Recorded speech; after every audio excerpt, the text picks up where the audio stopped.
Today we're talking about the pros and cons to purchasing an existing short-term rental, and we're getting to it right now.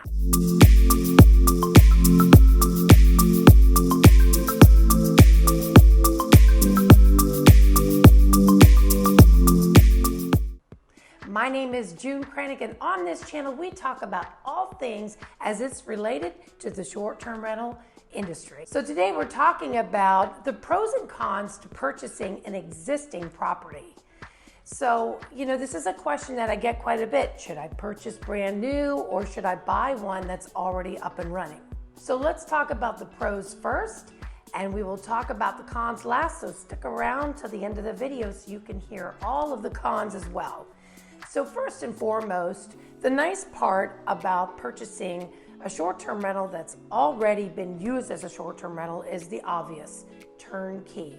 You have everything is set up there for you: towels, dishes, pots, pans, games, furniture, obviously. I mean, all of the little nuances, maybe even things that you don't even think about. All of the things in the kitchen, the little tiny things, down to a wine, a corkscrew opener. Is that what you call it? Corkscrew? I don't know. I don't drink wine. So all of those things, they make a difference, and they really do add up. So the first pro is the obvious, and that is it's a turnkey operation. The second pro is it's quicker to market. I mean, you purchase, you close, and literally the next day you can have it up on Airbnb and getting reservations or whatever, you can decide, VRBO, Airbnb, or direct bookings. So that's another great pro to purchasing an existing short-term rental, is that it's quick to the market. The third pro is revenue data. Typically, when you are purchasing a short-term rental property that has already been in existence, they have revenue data to back it up. So if a seller wants to really sell their property, they're going to produce that data for you to see. Now, there are some caveats. You have to make sure that the owner hasn't used that property a lot when you look at the revenue, and also bear in mind that if the revenue is not there, it could very well be that the prior owners weren't great hosts. That exists. So you can look at that data and say, okay, it's at 50,000 in revenue. How can I get it to 80,000? And some tweaks that take you above the competition can make all the difference in the world. So sometimes revenue data can be a slippery slope and can be a con as well if you're not cautious. So the fourth pro is that you have future bookings already set up, and also, not to mention, repeat guests. When you're taking over a property that's already been up and running on Airbnb or VRBO, you have already bookings set up. So that depends on if you can truly have them pass the baton. There's pros and cons on that. But more importantly, you have people that are going to be repeat guests. So that is a really nice pro to having a property that's already been in existence, is that you have people that are going to come back time and time again. So the fifth pro is sometimes you already have licensing in place, and some cities allow you just to transfer it. So you don't have to get new licensing, it can just be transferred. And that's something to think about as well, is that there's certain areas where, let's say, they only allow 20 short-term rental properties, and that person has one of the 20, you get that transferred to you. So that is a huge perk and a huge benefit, and always make sure it's transferable if that's the situation, that they limit the amount of short-term rental properties in that area. But that is a huge plus. Another huge pro to this is the neighbors are already acclimated to the shenanigans.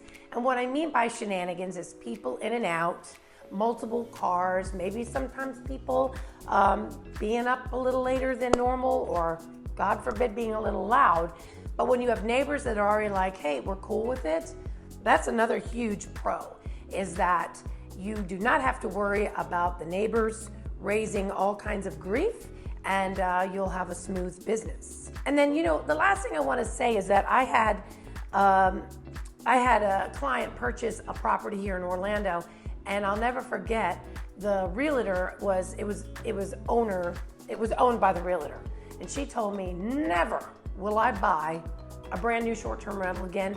She said the amount of money we had to continue to put into it because we forgot about an ironing board, knickknacks, things on the wall, all that stuff. You have to really look through all that lens. So that's the pros, and there's a lot of pros. And there's also opportunities. There's a website that allows you to look at existing short-term rental properties that have data. So I will put that in the description so that you can check that out. So with all good things comes some what? Some not good things. So let's talk about the cons. First and foremost, one of the biggest cons can be it's not your style. The furniture could be very dated.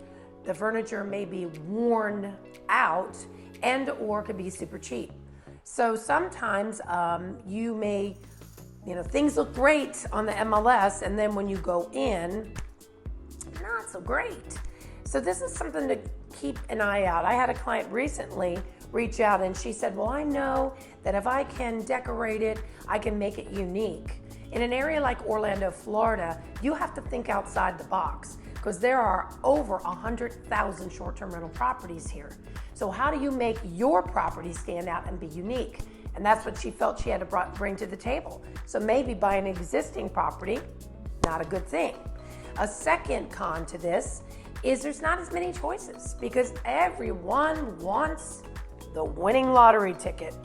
I can't tell you how many people call me and they're like, okay, so I want a property that yields a really high ROI, around 300,000, maybe 250,000 in Orlando, Florida, that has a great ROI? No, it doesn't exist. You have to be realistic. So a lot of people are looking for the golden goose. So bear that in mind, is sometimes you don't have as many choices, so that can definitely be a con for you. The third con is it can be discouraging. When you go and you look and you're like, okay, the house is $700,000 and they only did $58,000 in revenue before taxes, mortgage, insurance, all the different people, cleaning, handyman. So then that's when you take a look at it and you say, how do we make it a better experience? Who in the neighborhood doesn't have a hot tub, even though I don't know why people love hot tubs. I just don't love them. Does that make me weird? You really have to take a look in that area to see how you can stand out. Now, if you're in the Smoky Mountains and it gets cold, I can see a hot tub. People really love a hot tub. I guess a private hot tub is much better than maybe one down near the pool area at a hotel. But anyway, you really have to take an opportunity and maybe not get discouraged. Like I said earlier, it's a pro and a con. So you don't get discouraged by the revenue, you just look at how do I increase it. Lastly, once again, you really have to take a look at if the owner had been using it for many, many weeks, and more specifically, if they're using it, what weeks are they using it? So I had a client and they were looking at a property and the owners were using it like spring break. Here in Orlando, that's a big, big money time. May, not so much. September, not so much. March, April, so much. So you have to really break it down and understand, okay, maybe the revenue isn't high because the owner took it for 6 weeks in some of the peak times of the year. So once again, this can be a con. The other con is, like I said, sometimes on the MLS, things look really pretty. Have your realtor, whether it be myself or somebody else, go to the property. If you are not local, have them go. Not buying sight unseen. Go, look, look under the, what do they say? Look under the hood. Yes, I went and, I had a client, it's a $600,000 house and he wanted to buy it. I was like, don't do it. And sometimes I feel like I was being stupid, but it's the right thing. It's being it's having integrity. It's the right thing.